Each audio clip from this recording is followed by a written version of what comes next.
Hello and welcome to YHTV's Magical Medical Tour. This is episode 13. I'm Christina Suzama, and with me is our incredible medical guide, Dr. Glenn Woolman.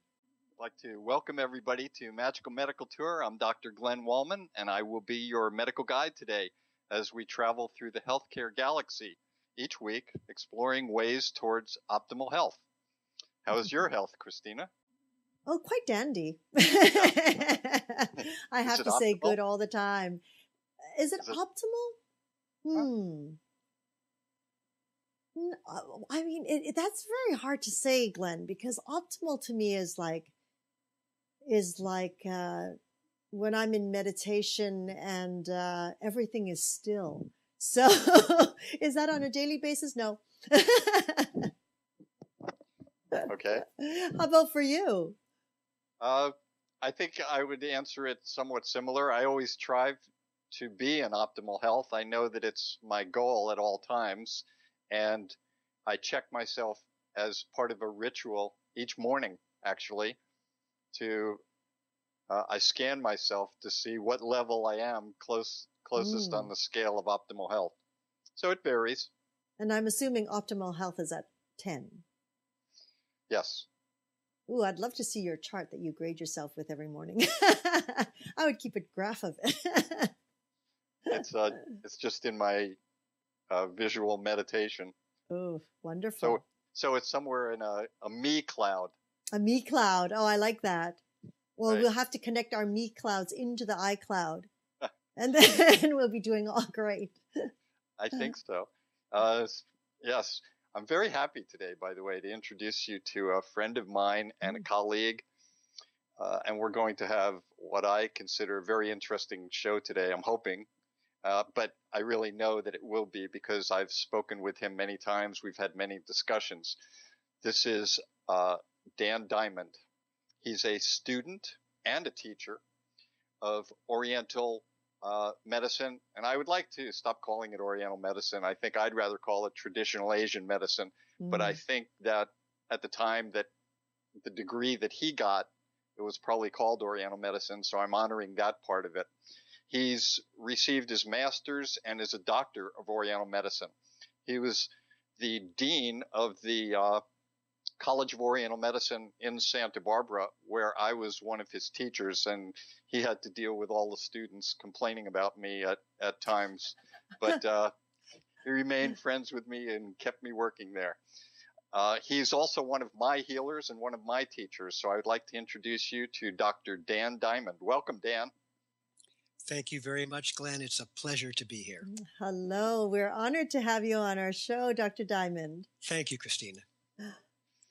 Dan, as the medical guide, I usually tell our viewers the path that I plan on taking, although it's never always the perfect path and we can vary it. But with you, I would like to find out what got you interested in going into a healing art and then specifically into traditional Asian medicine, and where you went as far as being a professor, a dean, etc., where you are today.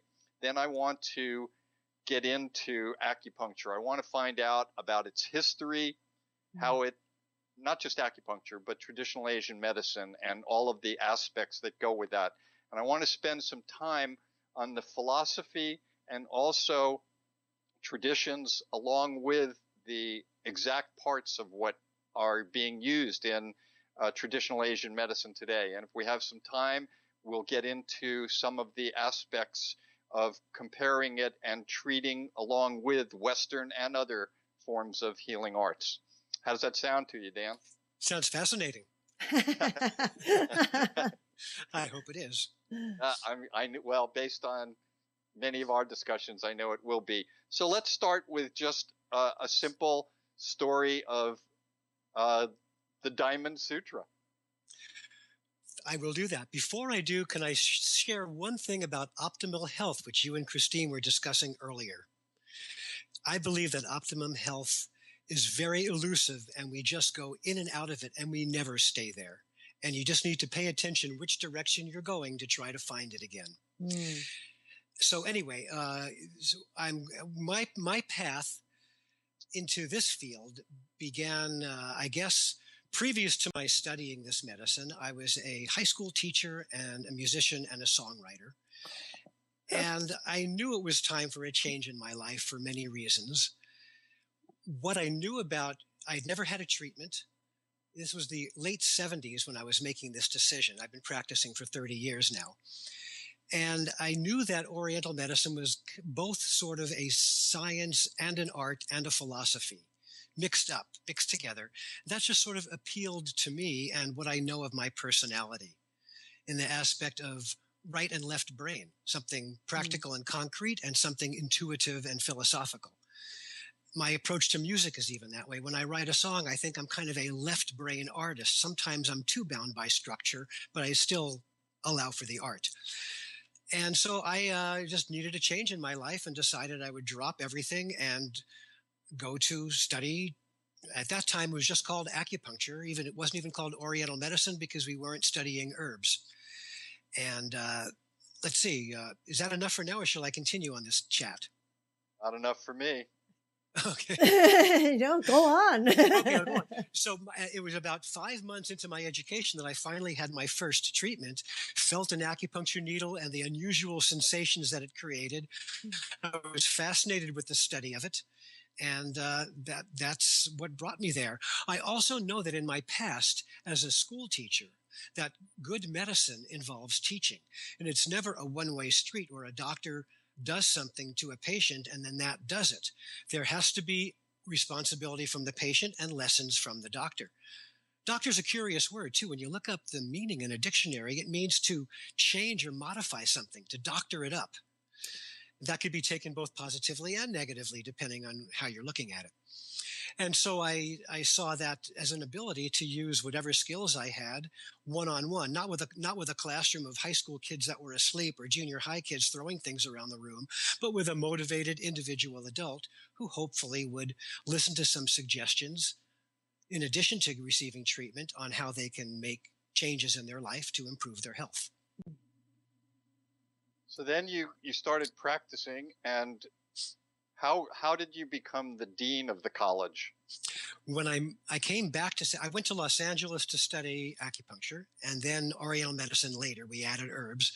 When I got my license, I moved back to Santa Barbara where I had lived before, and the school here was just starting, and there was a paucity of teachers that could teach in the area. I was very green in terms of my clinical experience, but I had a lot of experience in the classroom. And I got to say, I had some teachers that were incredible clinicians that were horrible teachers. So here I had the opportunity to be hopefully a good teacher, even though I didn't have a lot of clinical experience. So initially I taught just simple point location classes and basic level theory classes. As I got more clinical practice under my belt in my private practice, I then began supervising in the clinic, teaching more advanced classes. And as the school started growing more, as we got accredited for federal loans for the students, we needed to be more formalized, and I was the likely choice to be dean. So I kind of grew into that experience without having any administrative training. To be a good administrator, what I learned primarily was do not act right away. Get all the information, wait, and then maybe make a decision. So that's what got me to be the dean. I was there and I was the likely choice. When you became the dean, part of the responsibility then changed in a way. Up until that point, you were learning for yourself and you were treating people. But now suddenly you were training new people that were going to be going out into the world and doing and practicing the healing art and science of traditional Asian medicine. How did you feel? Did you feel any different? Did that change your perspective in any way? I need to elaborate for a second on that, because when I was teaching prior to being dean, that's when I was training people. The job responsibility of dean was totally different. I had to deal with conflict resolution, planning curriculum, master's projects, hiring and firing teachers. It wasn't about training acupuncturists or training doctors or training traditional Asian medicine specialists. It was about managing a school. And I found my most enjoyable experiences at the college were not necessarily in the classroom, but they were supervising in the college clinic, the intern clinic. Students in their third and fourth year saw patients and got to apply their knowledge. Patient would come in. I would sit on the side, listen while the student interviewed the patient, try to decide how much to jump in, how much not to jump in. The student would come out of the room. We would discuss the case. I would suggest a treatment, go back in, check what was going on. It was that was my favorite experience there. Nice. When we start talking about acupuncture and traditional Asian medicine, there are many people that view this show, the community, that have some knowledge of that, but there are others that don't have a lot of knowledge, if any. And I would like to start maybe from the very beginnings when, and I don't know if that goes to the Yellow Emperor or even before that. Maybe you can help us on a historical viewpoint of acupuncture so that we can take it up to the present day and before Certainly. we get into specifics of actual acupuncture. The history is very interesting and also somewhat unknown because a lot of it wasn't recorded. The Yellow Emperor, the Huangti Neiqing, the first major text, was about 2,000 years ago during the Yellow Emperor's reign, and that was the first text that accumulated a larger body of knowledge. Prior to that, probably for 3,000 years, that's going back a total of 5,000 years, different aspects of the medicine were developed in different parts of China, and the people didn't travel from one part of China to another. Everything stayed where they were, and the knowledge wasn't shared. For that one reason, because there was no communication, and also because the knowledge that a doctor had usually went to, it's probably patriarchal, to his son and his son's son, and they didn't want to share it with anybody else either for ego reasons. So things like moxibustion or heating treatments were from the north of China. Scraping, lightly bleeding the skin, doing the surface of the skin was on the coast of China. The southern part of China had more the beginnings of acupuncture. A central part of China was more herbal medicine. And it took quite a while for these things to be put together. The original acupuncture needles were made of stone, and they weren't for inserting and leaving in the body. They were for draining a few drops of blood out of key points. Not like the bleeding therapy from medieval times where the body would be drained of large quantities of blood. It was believed that draining a little bit of blood out of a very specific point could remove an excess or a pathogen from a certain system, if you know the meridian and the channel system. Okay, so let's... Excuse me. What I want to know is from when they started talking about it, and my interpretation or my understanding is that the classical treatment in the time of the Yellow Emperor was almost a story of conversations that the emperor had with his chief doctor and other doctors, and they were all recorded. Right. Chirpo was the court physician, and they were discussions with his court physician, correct. And these discussions went on over periods of time, and they took notes, and it became the classical treatise, right? That's right. It became the initial classical treatise. But from there, various scholars over the next few thousand years would then also discuss other ways of looking at the body using the same energetic model. I'm sure that they peeked at cadavers because of curiosity, but there was nothing really to be learned about treatment from a cadaver because a cadaver did not have chi. There was no life force energy. But something was to be learned, of course, and anatomy. That's the perfect segue right now. Okay, I'll stop. No, I want to... we hear the word chi as part of traditional Asian medicine all the time, and in martial arts we hear that. Many other cultures have other versions of that. There's the ha, or the breath in Hawaii. There's the prana. There are other civilizations that had some kind of humors flowing. Even Hippocrates and Asclepius, as Robbie Bosnack pointed out in one of our prior talks on sleep, even Hippocrates looked at humors that were flowing through the body. So I want to know your knowledge of where did they first see the chi? Who picked that up and started thinking about it, and how did that come to be a process? Probably Qigong masters and martial artists who could feel it circulating in their body. Nobody really knows that information. It's a great question. One of my patients yesterday asked me, "Well, who figured out where to put needles?" And I can't answer that question. So the concept of qi as a life, qi and blood are two form life force energy. Qi is a yang force, and blood is a yin force. And but you look at the ideogram or the Chinese character for qi, and it is a combination of the outer part of the Chinese character means air or vapor or something you can't grasp. And the inner part of the radical or the ideogram is a bundle of rice, which states that qi is somehow a life force energy derived from the air we breathe and the food we eat. And blood is even a form of qi. It's just a yin form of qi. And there are those who believe that blood is an important aspect of treating with needles too, the movement of blood. The meridian system, where qi is allegedly flowing, does not follow the course of either the nervous system, the circulatory system, or the lymphatic system, but kind of flows through a combination of all of those systems as we know them and makes connections all over the body. I was going to ask you how they found out where the needles were, but you already answered that you're not going to answer that question. So maybe a battle wound injury. Somebody got stabbed and they felt something go down to their toe from the side of their leg, and meridians were mapped out that way. I really don't know. I'm sure that masters could meditate deeply and feel qi flow in their body.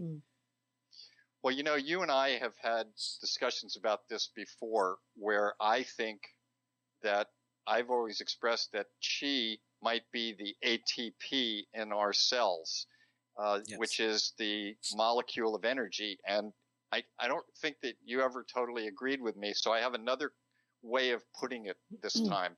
I'm going to suggest that ATP, adenosine triphosphate, which is in every cell in every body and is the necessary energy form that allows us to do everything. Without ATP, we would be nothing. Mm-hmm. So ATP, like qi, comes from genetics. Mm-hmm. It comes from the air, the breath, both do. It comes from food, right? Oh, correct, yes.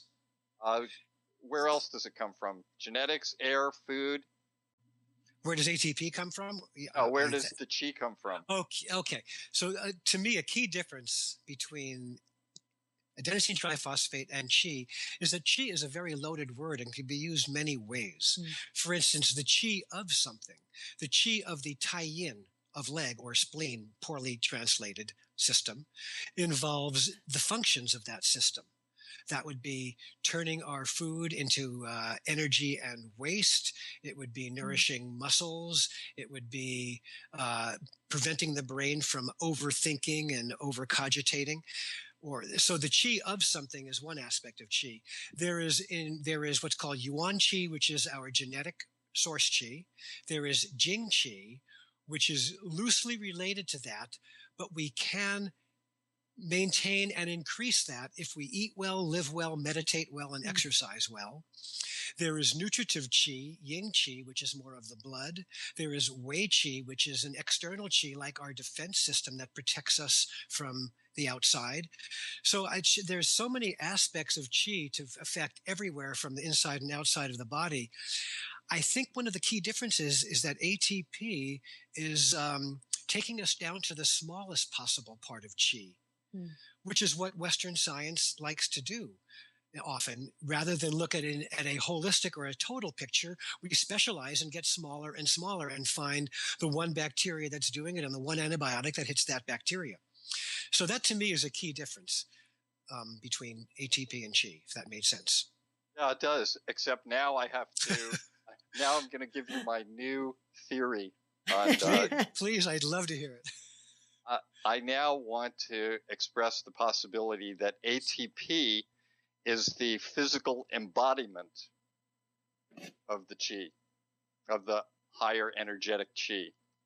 Okay. Of that type of qi, I believe it is. But I guess I'm just saying I don't think the words are synonymous. but ATP Okay. is probably the closest thing we can get to. Can I briefly elaborate on something I said before, and it's making me think of this? I mentioned about Western science going to the smallest possible thing quite often. Hmm. Or, well, Yes. that happens throughout history too, and it didn't happen. To continue the history of Chinese medicine, we went through the 6 divisions of how disease progressed through the body and which herb does that. Cold diseases turn hot in the body if they're not treated. And then it went to the 4 stages, Wei, Qi, Yin, and Shui, which is heat. But every time, and then there was the Sanjiao, the 3 heaters. Every time somebody put a new overlay or a new way of looking and treating, it never negated what came before it. It just accumulated and added to the body of knowledge.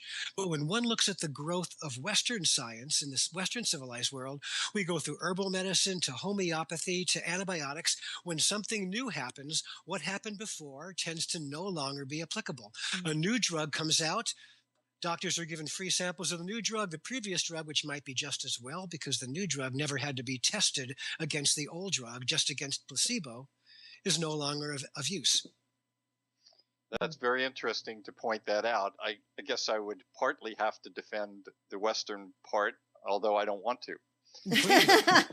You know, it deserves defense. Without Western medicine, many people would have died Clearly. who would otherwise be living. Clearly, and I think if you look at the yin and the yang and the symbol of the Tao, within each part of it, the other part is in the center. So you've got the big picture and you've got the small part. So Right. I think personally that's why both of these need to be looked at together, especially the philosophies. And we're going to get into a lot more of the Western or the traditional applications of healing. But I still want to stay in theory for a while and talk about meridians. Let's talk about meridians for a few moments. Give us a little bit more of the meridian concept. Everybody has seen the little plastic or wooden, most everybody has seen the little plastic or wooden models of the acupuncture man or woman that has these lines and dots all over their back, arms, and legs. Those represent the 12 primary meridians. These meridians cannot be dissected out and cannot be seen, but they can be measured. And it's curious, when you use a resistance meter, that meter will ring out when you come to where an acupuncture point is because there is less resistance at the skin and the energy from below can be read by this machine. The meridian system of these 12 main meridians, most people have I think, an incomplete view of how they connect. They see one line starting at the eye, going down to the little toe, another line from the big toe going up the inside of the leg into the abdomen. Excuse me a moment. These lines do not start and stop. All 12 lines are connected. The end of one leads to the beginning of the next. They're called entry and exit points. So an example would be, and everyone has 2 hours of the day where they're at their strongest and weakest. So for instance, 3 to 5 a.m. is Tai-Yin, misnamed lung system. And that starts at your thumb, it starts in the chest area, flows through the lungs, out your arm, and out your thumb. But it doesn't stop there. Right between your thumb and index finger, a small branch connects it to the index finger for the next one, which is Yang Ming or large intestine, that then comes up your arm toward your nose. Doesn't stop at your nose. A pass there goes up to your eye where the stomach channel or Yang Ming of leg starts, flows down from your eye through your abdomen, across the stomach, and down to your second toe, and then etc. So all 12 of them continue in one large cycle. They do not start and stop. Forgive me, but you're saying that it can actually, there's a meter that will actually read that on the skin surface? Yes, they're very inexpensive. They ring out, a needle will move and a tone will happen or a light will light up when it comes over an acupuncture point. Wow. It's simply a resistance meter, and for whatever reason, there is less resistance at the surface of the skin where an active acupuncture point is underneath it, and the meter finds that. Are these new meters or have they been around for a long time? Been around probably for 20, 25 years. Well, resistance meters have been around longer than that, but people have been applying them this way for 20 to 25 years. Oh Acupuncture point finders, they're called. I mean, And that you really can't find a point with them. It will give you a vicinity. The true finding of a point involves intuition and sensitivity, knowing human anatomy integrally, knowing the meridian flow, and feeling lightly with your hand where you sense where the point is. But the machine will definitely give you a spot to look for. Wow. I mean, it just reminds me of those meters that you run along the wall to find those main beams, you know? Well, those are, I believe, looking for the metal in the nail, but it's the same idea. That's amazing. Patients really like it too. For those who are non-believers, it definitely gives them something to grasp onto. Wow. Well, you like that, huh? I do like that. I'd never, I mean, you know, having acupuncture done most of my life and you know, all different sizes of needles, etc., with all the electric currents and everything. I had never heard of a meter that read that on the surface of the skin. And I'm like, amazed. The machine that your acupuncturist used to put electric current onto the needles probably has a built-in point finder. Next time you're there, ask to check it out. Wow, that would be so cool. I will. A lot of the machines have point finding as well as treating with electricity functions.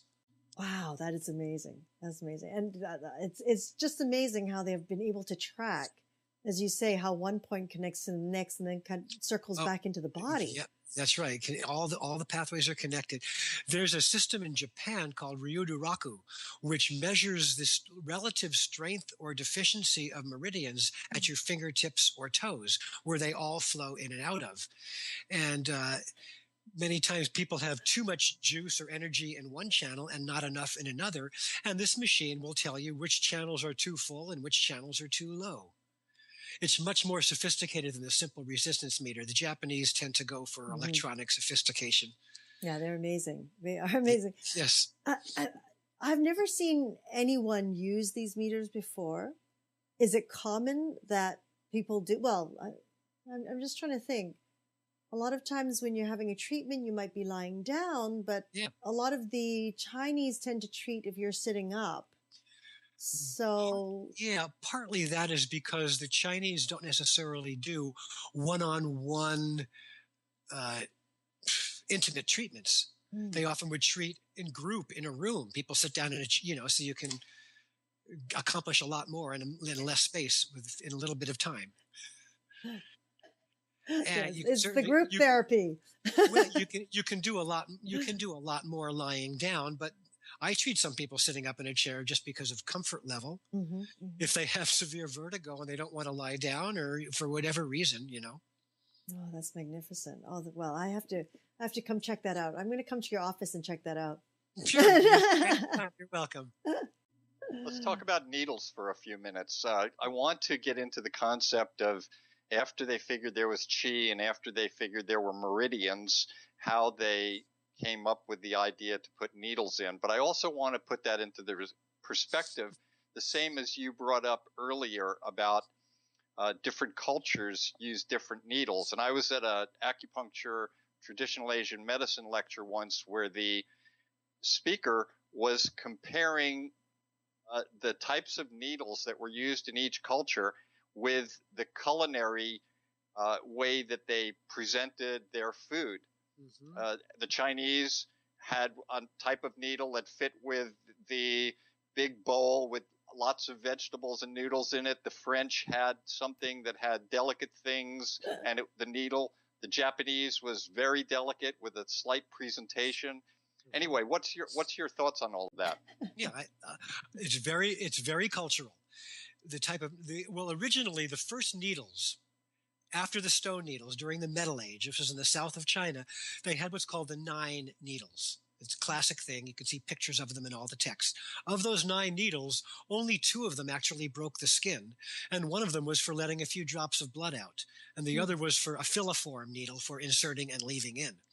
The other 7 needles were all things for scraping the skin or tapping the skin or irritating the surface of the skin. Hmm. So, but from there, the different Asian cultures developed different methods of the way they thought was the correct way to treat. Japanese tend to use a thinner needle. They now coat them with silicone. And many of the Japanese doctors that I studied with felt that the chi or dachi, which is a sensation a patient might feel in acupuncture, the patient doesn't necessarily have to feel it. The doctor will feel it with his very sensitive fingers while touching the needle, that the chi has arrived at the needle. Whereas the Chinese will put the needle in and manipulate it and move it until a distending or a sensation runs up and down the channel.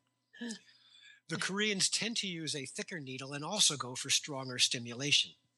The Koreans have devised a separate hand microsystem where you treat the entire body on the hand. The French have devised an auricular or an ear system, which the Chinese then ran with. The French did it first, though, the elaborate ear system called auricular acupuncture. It was Paul Nogier in 1957 who did that. And immediately after that, the Chinese sent the Nanjing Medical Army, hey, what is this French guy doing with ear acupuncture? You better study it also. And so they did their own treatise on it the next year. And so there are even where to put the needles and how many needles to use in a treatment, besides how strong the stimulation is. It all varies very much by culture and by style and study. There's a 5-element school of acupuncture, which is more akin to homeopathy. It's very, very different.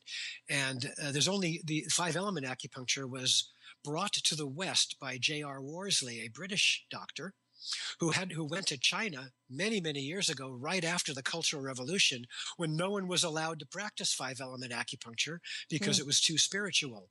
And they had to hide in back rooms, and he had to make his way into these back rooms, get accepted to learn it, which he did, and he brought it to the West and started his school in England. There's now another 5-element school in Maryland.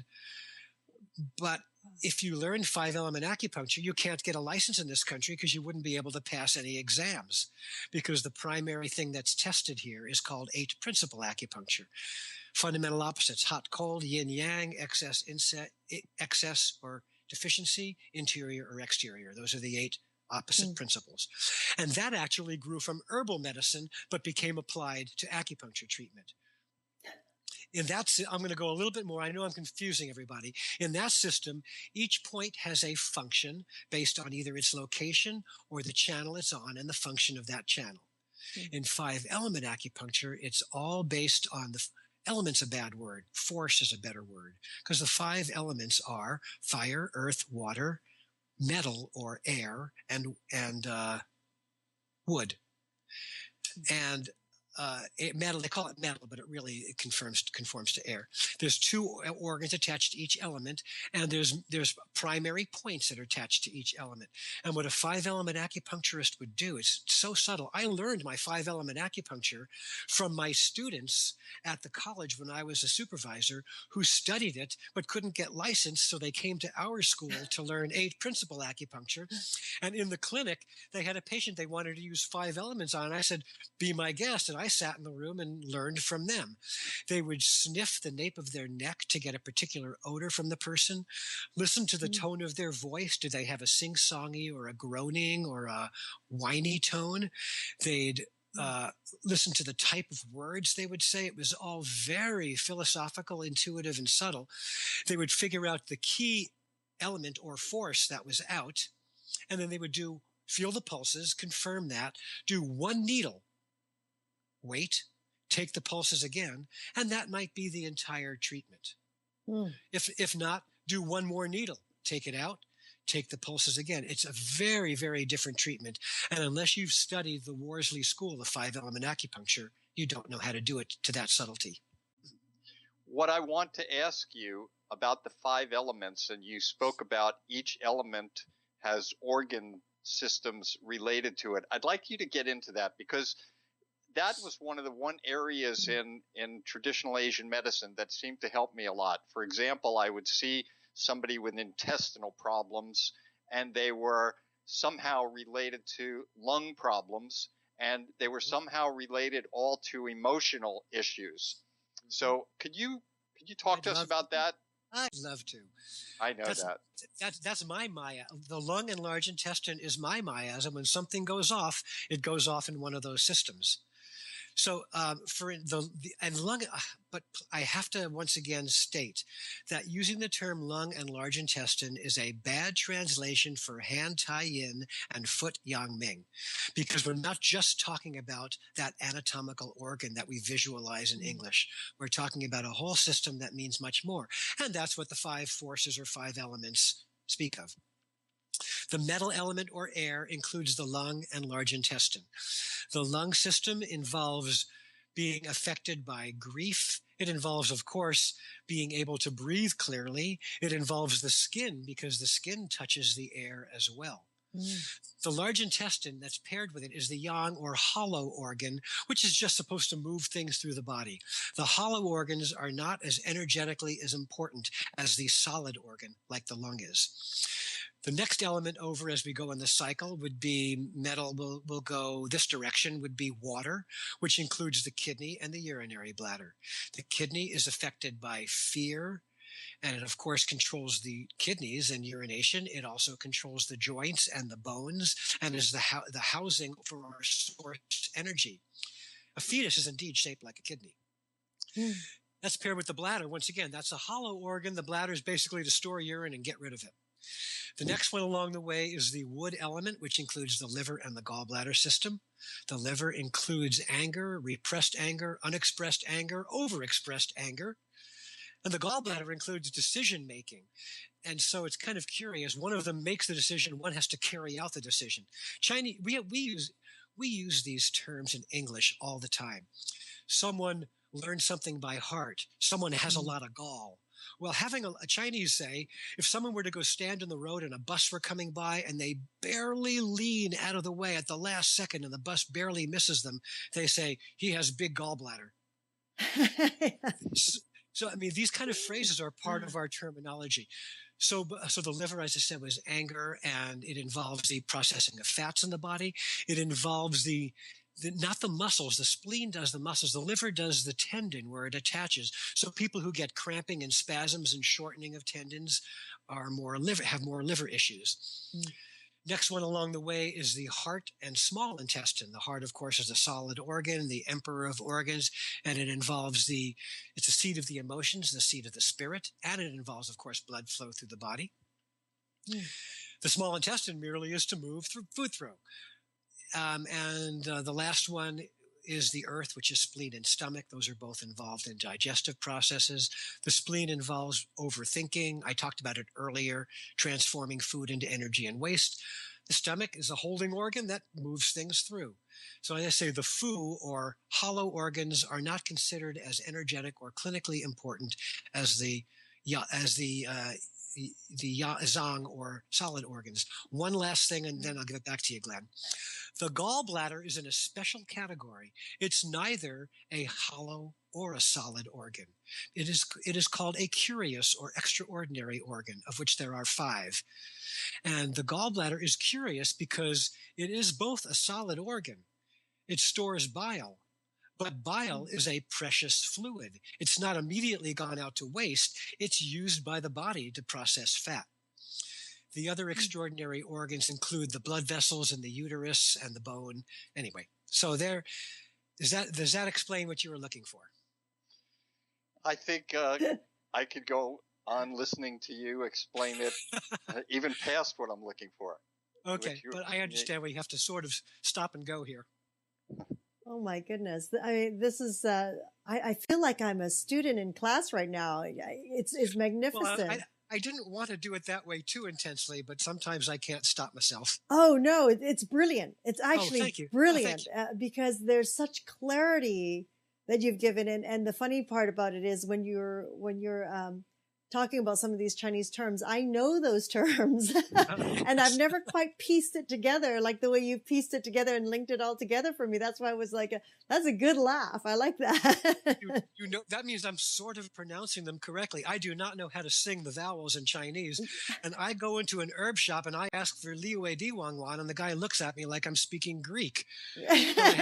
pointed to them on the shelf because I don't get the singing of the vowels. I admire so much the Chinese language, how you can get so much out of the same sound by singing it differently.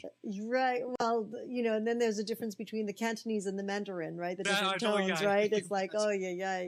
And that's Yiddish. That's my language. But that's so amazing. I can't fathom how many years it took you to just intake all this information and be able to be so clear and concise with all of it. It's like I've heard some of this before, but not as clear and concise as you've put it out today. It's amazing, Dan, what you've done. It's the years of doing it and the teaching that help. There's no better way of learning something than to teach it. And Yes. I often tell my students when they were studying, so I'm before this life, I was a musician and an actor, and it's to study something, you need to get off book is what actors call it when they no longer have to read the script. And the way you get off book is to practice something aloud. And I often tell students you cannot study quietly. You have to study aloud, and it really helps with the learning if you're reading it and hearing it and speaking it at the same time. Oh, absolutely. That's amazing. Now, with the sort of background that you have, if someone were to come and begin just fresh like you did, how long would you say that it would take them to actually be very proficient in the art of acupuncture? And the reason why I'm asking this is, like, we had a homeopathic doctor on our program last month, and she was saying that, basically you would want to go see a homeopath when they've come to about their 10th year of practice.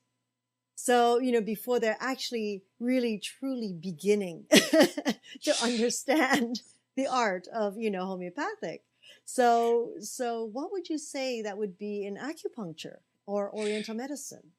Well, classical homeopathy is a world unto itself. And I totally understand what that person is saying. You have to spend hours and hours and hours with somebody if you want to give them a constitutional remedy. But there's also acute remedies, 3x, 6x, 12x potencies for homeopathy used for acute problems. And somebody who's just starting out can do that very effectively. It's the same with acupuncture. The schooling is probably 4 years now. The profession is in a bit of turmoil discussing whether we want to go to an entry-level doctorate or continue at a master's program with an optional doctorate, which is what it is now. Currently, it's at about 4 years of schooling with some pre-med, some anatomy, physiology, that stuff. After that, you're ready to treat, and you get your clinical experience with this from the seat of your pants. You, of course, with more complicated cases with chronic patients who have seen everybody, that will take longer. But there are people who have simple situations. Somebody sprains their ankle. Somebody has simple hip arthritis without any major other conditions. You're perfectly fine treating that with not much experience. So it's the same as homeopathy. You can start right away, but as you spend time with it, you get to deal with more complicated things more effectively. Wow. And that's same with all of medicine, I guess. Glenn would have to agree to that. Would agree to that. We always talked about in our training, it was always the mantra, see one, do one, teach one. Yes. That's wonderful. And I've kept that mantra in almost everything I do that requires real learning. It's always a see one, do one, teach one. When I'm working with some of the people that I work with, after I teach them how to do it, I then have them teach it back to me again. So to make sure that they really understand it, because then you have to question it. So I want to talk now, Dan. I want to get into a little more focus of what happens here. We've talked about the chi. We've talked about needles. We've talked about meridians. I know in medicine, one of the things that we do when we examine our patients is we take a tongue blade and we put it over the tongue, and then we look at the rest of the mouth and then go on to our exam. And there's no tongue under that blade. That's right. And the tongue diagnosis is one of the probably 2 or 3 most important part of your diagnosis. So how do you put together the concept of the tongue diagnosis and then the pulse? when I take a pulse, I look to see, is it strong, regular, rapid, weak, thready, things like that. But you have slippery frog pulses. Mm-hmm. So how do you learn choppy that and process? slippery and right, and there's a lot of variation. So talk about diagnosis for a moment. We say there are 4 primary diagnostic techniques: asking, that's of course asking questions and getting answers, and with this medicine it also is not only getting the answer but listening to how they say the answer. And Glenn, also in diagnostics, it's such a fine line of letting them speak and also trying to keep it on track. When do you stop them and ask another question, and when do you let them go? And it depends on many factors. So asking is one of them. The tongue is one of them. The pulse is one of them. The fourth one is actually 2 together, because it's the same Chinese character for listening and smelling. It's the same word. And so listening, meaning listening to the tone of their voice, listening to any cough they might have. Excuse me, I need some water soon.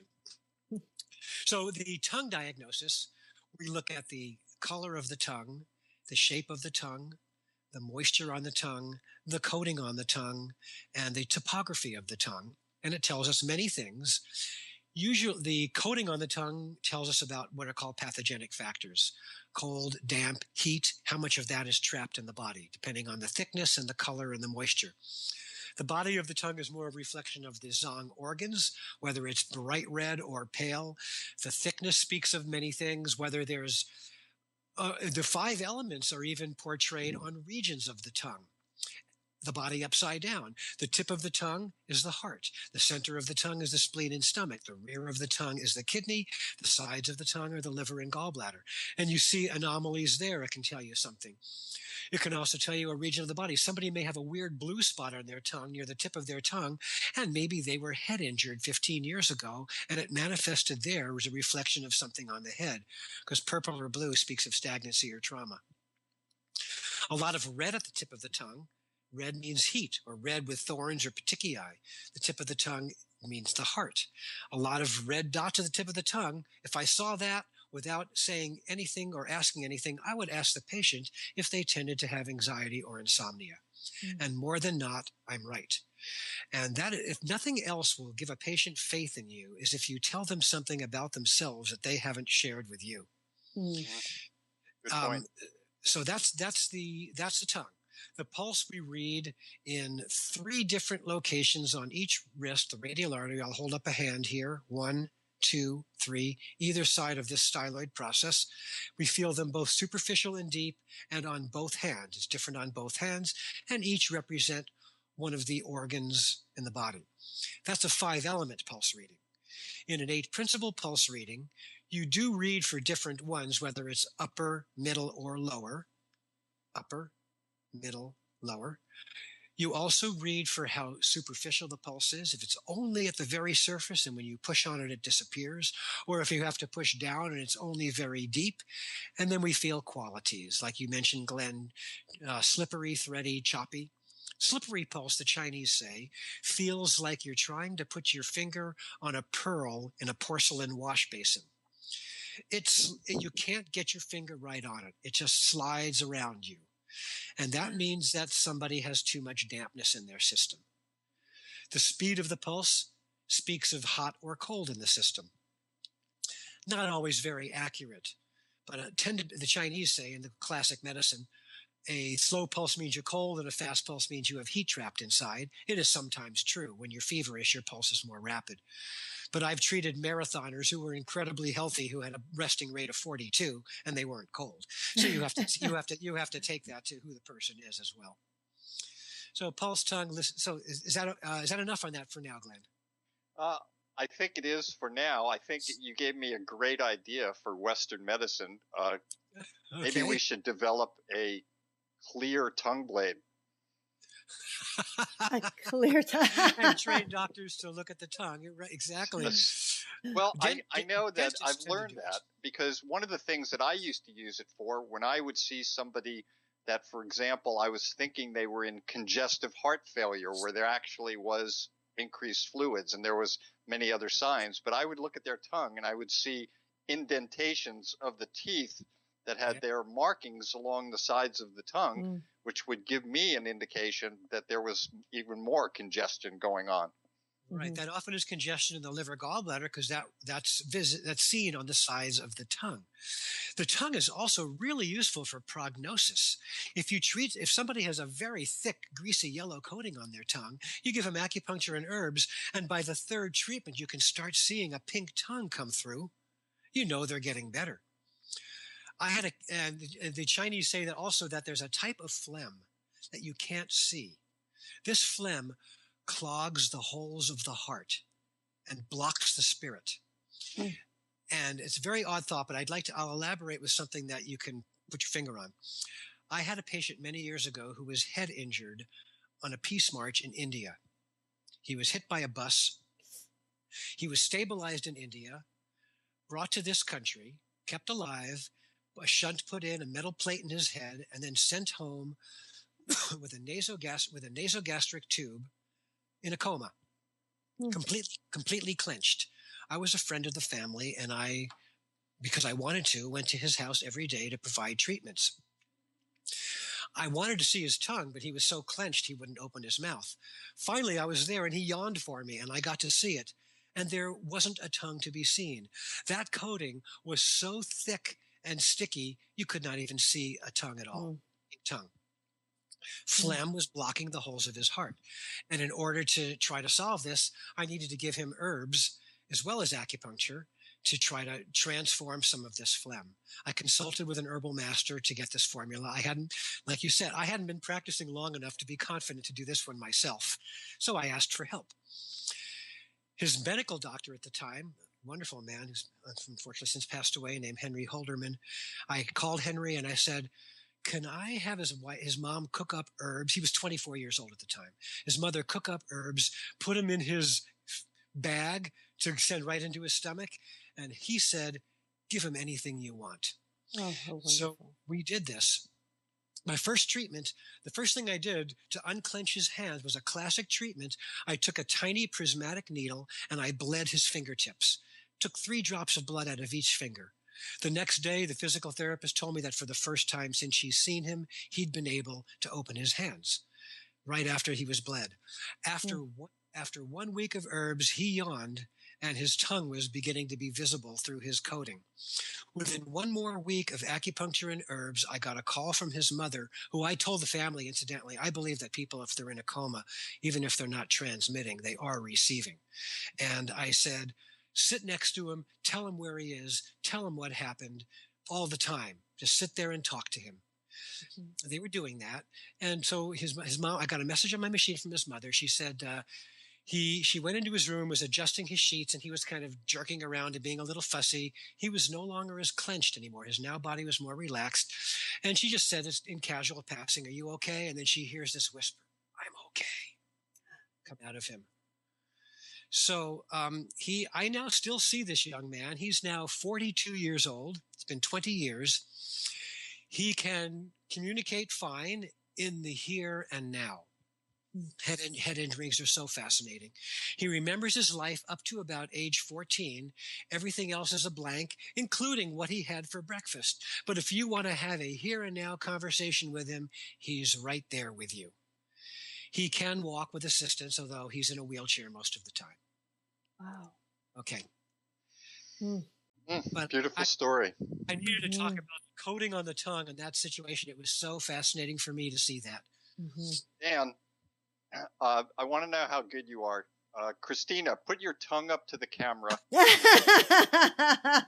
see what kind of a diagnosis we can make here. Just a preliminary. I love it. You're so funny. She's a little bit pixelated here, so I don't know if I can get a good reading. Okay, I'm going to do this. Which camera am I? This one? Segovia? Oh, it's going to be like a Rolling Stones album. Oh, okay. It looks like you have a somewhat puffy purplish tongue with a white coating that's a little bit thicker than it could be. Okay, you can set your tongue back. So what like that a lizard. That would suggest that you tend to run cold and your digestion is sometimes sluggish if you do the wrong things.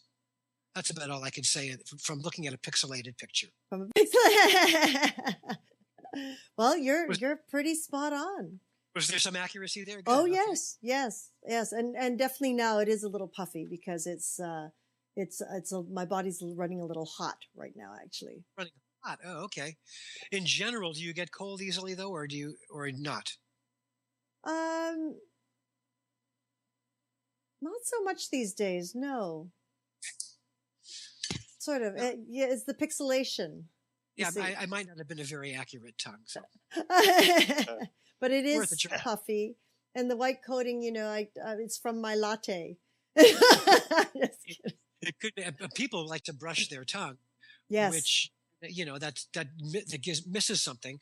Another factor on tongue coating, if you haven't eaten a lot, the mechanical action of eating takes off the morning tongue coating.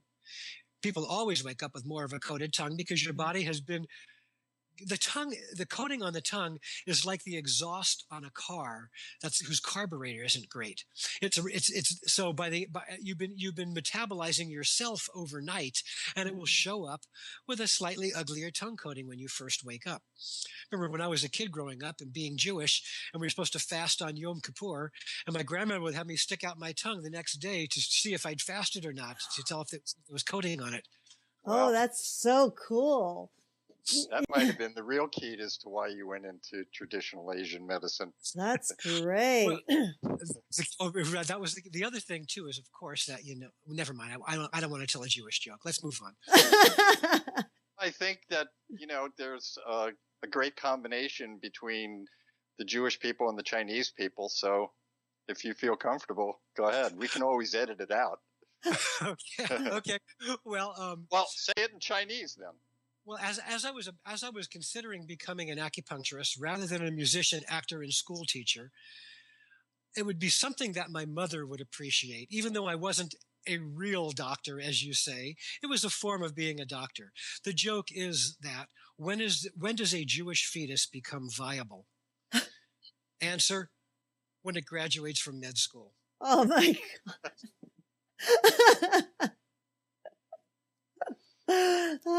Well, do you count? Oriental medicine? I count for me. He counts for me too. He made house calls at my house when I needed healings and was very much a part of that. So it counts for me. Okay, we're moving up to Santa Barbara now. He makes house calls. It's a beautiful place. That's right.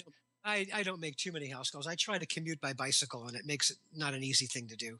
Oh, my goodness. We're coming up to the end of our conversation, but there's a few things. One, I always ask the healers that I speak with for a health tip, something that they have that through their own wisdom and experience that they've learned over the years that they would like to share with someone. Do you have something that you would like to share with us? Sure. If someone doesn't have the time, ability, or desire to either meditate or exercise, I'd like to give them a simple thing to do. It is to do proper diaphragmatic breathing very slowly while you stand on one leg, and then periodically switch legs. That's it. Is that like, that sounds very much like the tree pose in yoga. Well, if you're not good at that, or if your balance isn't good, you can even have your hand to grab something if you think you're going to fall. Standing on one leg is incredible. The proprioceptor cells in the muscles have to constantly be readjusting. You don't stand still solid like a rock. You're always wiggly and moving, and it's communicating with your brain to keep you steady in space. It's doing an enormous amount of things. The other leg, you can lift up like a crane or leave near I don't care what you do with the other foot, but just standing on one leg while you breathe very slowly in your abdomen. Wow, that's nice and simple. We can have a lot of people do that. I think I like that. It goes along with my metaphor breath. So I like that very much as a health tip. Dan, we've gone over so much, but there's so much more to go over. We never got to our actual treatments of things and comparisons and work with Western medicine and how acupuncture is today in the in the world.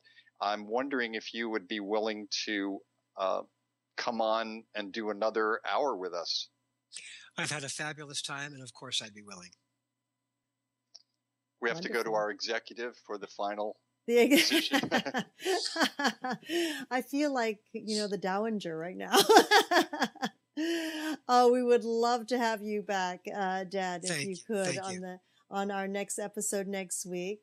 We are truly honored, and there is just so much to learn from you, and you're so clear and concise with all that you share. It's been such a pleasure. Thank you so much. Thank you very much. I would like to thank my very special guest, Dr. Dan Diamond, who has shared his wisdom and expertise with us and is willing to give us a little more of that. I would like to thank all of my teachers and healers, of which Dan is one of them.